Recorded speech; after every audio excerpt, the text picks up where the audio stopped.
ఆడబ్బాయికి మగమేసం ఊడిపోయి ఆడదుట్టు మొలిచింది. మళ్ళీ ఈ బ్రాండ్ న్యూ టర్నింగ్ ఏమిటి మహాప్రభో? కోయనైలు ఆగండి. ఆ ప్యాంటు చొక్కా వేసుకున్న శాల్తీ అచ్చలైన అబ్బాయే అంటారా? ఆ పక్కనే ఎర్రబట్టల జంబోరుహం అసలైన అమ్మాయే అంటారా? చెప్పరు.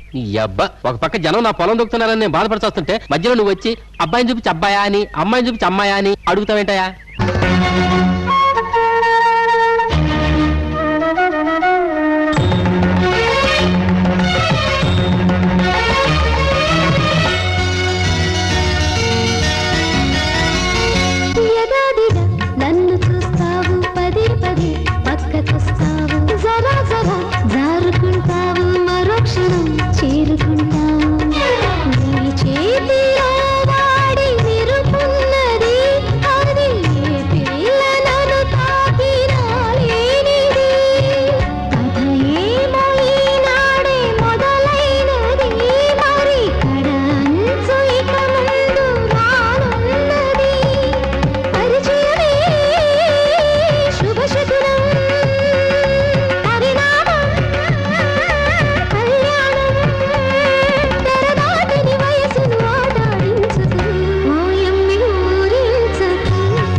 షౌకైన మన్మధుడు